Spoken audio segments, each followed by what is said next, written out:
اعوذ باللہ من الشیطان الرجیم بسم اللہ الرحمن الرحیم رب اشرح لی صدری ویسر لی امری واحلل عقدۃ من لسانی یفقہوا قولی رب زدنی علما۔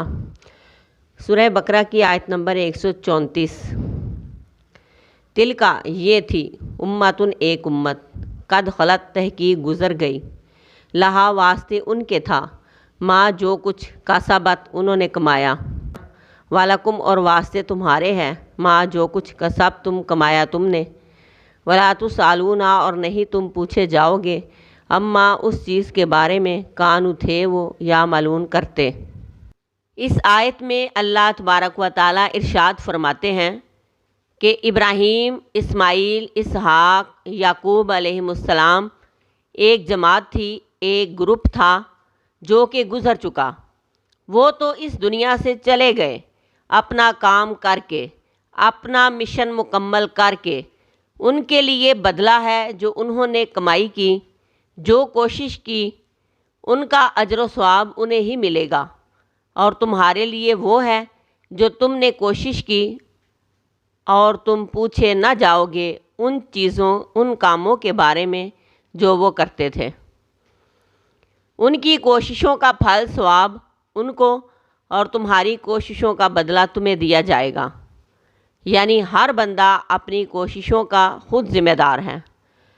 ہمارے معاشرے میں یہ غلط فہمی بڑی عام ہے کہ میں تو بڑے ہی نیک خاندان سے تعلق رکھتا ہوں، میں تو سید ہوں، میں امت محمد سے تعلق رکھتا ہوں صلی اللہ علیہ وآلہ وسلم، لہٰذا ہماری نسبت نیک لوگوں کے ساتھ ہے، لہٰذا ہمیں نیک اعمال کی بھی ضرورت نہیں، کریں یا نہ کریں، ہمیں ان کی نسبت ہی کافی ہے۔ قیامت کے دن ہم بخش دیے جائیں گے۔ نسبت تو نوح علیہ السلام کے بیٹے کی بھی نوح علیہ السلام سے تھی، ابراہیم علیہ السلام کی بھی اپنے باپ سے تھی، لیکن یہ نسبت فائدہ نہ دے سکی جب تک کہ بندے کی جولی میں خود ایمان اور عمل صالح نہ ہوں۔ اس آیت میں یہ بتایا گیا ہے کہ ہر بندے نے کامیاب ہونا ہے تو اپنے اعمال کی بدولت۔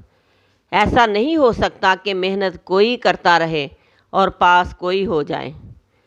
دنیا میں بھی کبھی ایسا ہوا ہے کہ ایک بندہ محنت کر کر کے ڈاکٹر یا انجینئر بنے اور ڈگری لیتے ہوئے وہ کسی اور کو بھی ساتھ لے جائے، یا ڈگری پر اپنے نام کے ساتھ اس کا نام بھی لکھوا لے؟ ایسا کبھی ہوا ہے؟ دنیا کے قانون میں ایسا نہیں ہوتا۔ جو محنت کرتا ہے صلہ بھی وہی پاتا ہے، صلہ بھی اسی کو ملتا ہے۔ اللہ تبارک و تعالیٰ کا تو انصاف بہت ہی اعلیٰ ہے، وہ کسی کے ساتھ بے انصافی کیسے کر سکتا ہے؟ حدیث میں آتا ہے کہ جب انسان مرتا ہے تو 3 چیزیں اس کے ساتھ جاتی ہیں، اس کے گھر والے، اس کا مال، اس کا عمل۔ 2 واپس آ جاتے ہیں، ایک وہی رہ جاتی ہے، یعنی عمل۔ تو اصل چیز جو ہمارے کام آنی ہے وہ ہے کوشش، محنت، نیک اعمال کی کوشش کرنا اور نیکیوں میں آگے بڑھنے کی لگن میں لگے رہنا۔ یہی چیز ہماری نجات کا سبب بنے گی، اس کے بغیر ہم کامیاب نہیں ہو سکتے، کیونکہ قیامت کے دن کوئی بندہ کسی دوسرے کا بوجھ نہیں اٹھائے گا۔